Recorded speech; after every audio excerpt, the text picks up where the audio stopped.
কংস বা কংস এই নামটির সাথে পরিচিত নয় এমন মানুষ পাওয়াই যাবে না বলতে গেলে। শুধুমাত্র সনাতন ধর্ম অবলম্বীরাই নয়, সনাতন ধর্ম অবলম্বীদের বাইরেও যে সমস্ত ধর্ম আছে তারাও কিন্তু একটু হলেও কংস নামটা নিশ্চয়ই শুনেছে। এবং আজও আমরা বলে উঠি যে কংস মামার মতো মামা যেন কারণ না থাকে। এবং শকুনিকে যখন শ্রীকৃষ্ণ প্রথম মামাশ্রী বলে সম্বোধন করেছিলেন, শকুনি বলেছিলেন যে মামা আমি হতে চাই না তোমার, কারণ তোমার মুখ থেকে মামা ডাকটা শুনলে বড্ড ভয় করে। কিন্তু বন্ধুরা, এই কংস অর্থাৎ শ্রীকৃষ্ণের মামা কংস পূর্বজন্মে কে ছিলেন? আসলে কেনই বা তিনি শ্রীকৃষ্ণের শত্রু হয়ে জন্মালেন এবং কেনই বা তাকে হত্যা করার জন্য শ্রীকৃষ্ণের জন্ম হলো দাপর যুগে? এই সমস্ত কিছু আলোচনা করব আজকের এই ভিডিওটিতে। তো ভিডিওটাকে অবশ্যই শেষ পর্যন্ত দেখবেন। আর আপনিও যদি শ্রীকৃষ্ণের ভক্ত হয়ে থাকেন তাহলে ভিডিওটাকে একটা লাইক করে চ্যানেলটাকে অবশ্যই সাবস্ক্রাইব করে দেবেন। তো চলুন আজকের ভিডিওটি শুরু করা যাক। ভগবান শ্রীকৃষ্ণের জন্মের আগেও কেউ যদি তাকে ভয় পেয়ে থাকে তা হলো তার মামা কংস।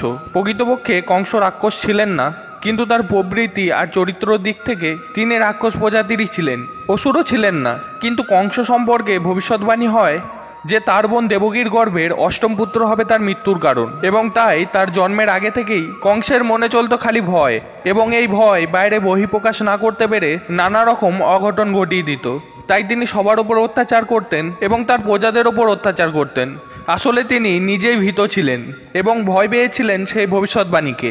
বন্ধুরা, ভবিতব্য আটকানো যায় না, এবং কংসের এই ভয় এক জন্মের নয়, কংসের এই ভয় পূর্বজন্মের সঙ্গে জড়িত আছে। বন্ধুরা, রামায়ণ যারা জানেন তারা নিশ্চয়ই এটাও জানেন যে সোনার হরিণ সেজে সীতা মায়ের সাথে ছলনা করতে এসেছিলেন, যার কারণে এই রামায়ণের সূত্রপাত বা রামায়ণের বীজ বপন হয়েছিল। সেই মারিচ বা সেই সোনার হরিণ, সেই মারিচের পুত্রও ছিলেন কালনেমি নামের এক রাক্ষস। কালনেমিকেও আমরা সকলেই জানি। প্রথমে জানি মারিচের গল্প। বন্ধুরা, রাবণের সবাই বহু মায়াবী রাক্ষস রাক্ষসীরা ছিলেন, তার মধ্যে মারিচ এক অন্যতম। এবং মারিচকে মায়াবলের জন্য সমৃদ্ধ বলে জানা যেত।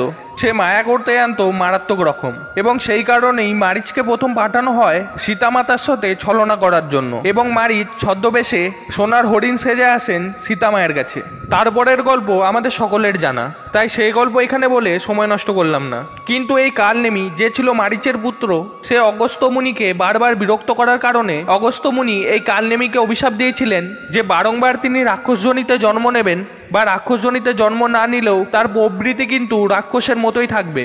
এবং বারংবার জন্ম নিয়ে একমাত্র তিনি শ্রী বিষ্ণুর অবতার ও ভগবান শিবের অবতারের হাতেই মৃত্যুবরণ করবেন, এবং বারংবার তিনি শ্রী বিষ্ণুর চরম শত্রু হয়ে জন্মাবেন। এবং ঘটেছিল তাই বন্ধুরা। কালনেমি যখন জন্মগ্রহণ করেন, অর্থাৎ মারিচের পুত্র হিসাবেই জন্মগ্রহণ করেন, জন্মগত তখন তো তিনি রাক্ষসী ছিলেন, অর্থাৎ ত্রেতা যুগে। কিন্তু দাপর যুগে যখন তিনি কংস হয়ে জন্মালেন তখন আর রাক্ষসজনিতে জন্ম নেননি, কিন্তু তার প্রবৃত্তি, যা আমি আগে বললাম, রাক্ষসের থেকেও ভয়ঙ্কর ছিল, এবং বহু রাক্ষসের সাথে তার ভালো মতো যোগাযোগ ছিল। এবং সবথেকে বড় কথা, অসুরগুরু শুক্রাচার্যের সঙ্গেও তার খুব ভালো রকম সম্পর্ক ছিল। এই কালনেমি যখন হনুমানজি লক্ষণকে সুস্থ করার জন্য সঞ্জীবনী বুটি আনতে যাচ্ছিলেন, সেই সময়ে এই কালনেমিকে পাঠানো হয় ছদ্মবেশে, এক সাধুর ছদ্মবেশে। এবং যখন হনুমান সঞ্জীবনী বুটি চিনতে পারছিলেন না, তখন এই সাধু এক বিশেষ স্থানে মায়া সৃষ্টি করেন, এবং সেখানে মায়ায় এক জলাশয় ও আশ্রমের নির্মাণ করেন। এবং সাধুর বেশ ধারণ করে তিনি হনুমানকে বলেন তিনি তাকে সাহায্য করবেন সঞ্জীবনী বুটি চেনার জন্য। হনুমান 7-5 না ভেবে সেই সাধুকে বিশ্বাস করেন, কিন্তু হনুমানকে তিনি বারংবার বলছিলেন যে জলাশয়ের জলে কিছুটা চান করে নিতে, কারণ তার ক্লান্তি অনেকটা দূর হবে। এবং সেই ঝিলেই রাখা ছিল এক কুমির, যেই কুমির হিসাব অনুযায়ী হত্যা করতেন হনুমানকে।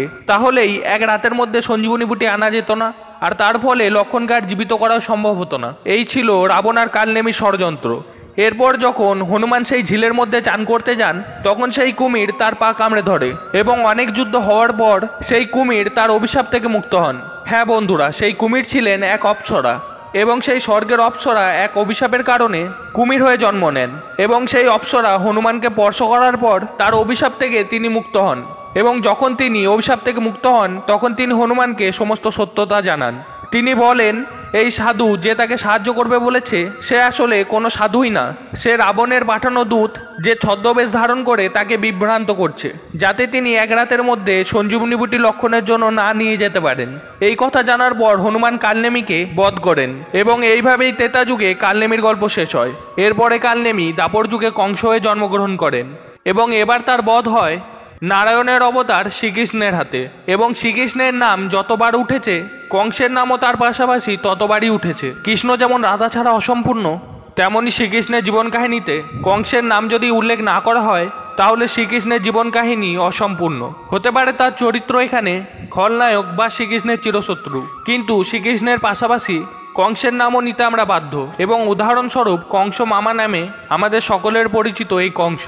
বন্ধুরা, আপনারা জেনে অবাক হবেন যে ভারতের এমন অনেক গ্রাম রয়েছে যেখানে কংসের পুজো করা হয় আজও। লখনৌ থেকে হরদৌ যাওয়ার সময় কংসের একটি মূর্তি পাওয়া যায় যা সেই এলাকায় পূজিত হয়। এছাড়াও উড়িষ্যায় কংস মহোৎসব বিশাল বিখ্যাত।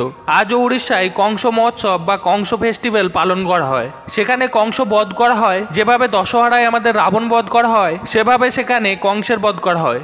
এবং এই কংস মহোৎসবকে ঘিরে উড়িষ্যায় এক বিরাট মেলার আয়োজন করা হয়। সেই মেলায় বহু মানুষের ঢল নামে। কোথাও না কোথাও গিয়ে ত্রেতা যুগে এক সামান্য চরিত্র হিসাবে অংশগ্রহণ করেছিলেন এবং রামকাণ্ডে বাধা দিয়েছিলেন। সীতামাতাকে সুস্থভাবে উদ্ধার করাতে তিনি বাধা দিয়েছিলেন। কিন্তু তিনি যদি কোথাও প্রধান চরিত্র হয়ে থাকেন তা হলো দাপর যুগে।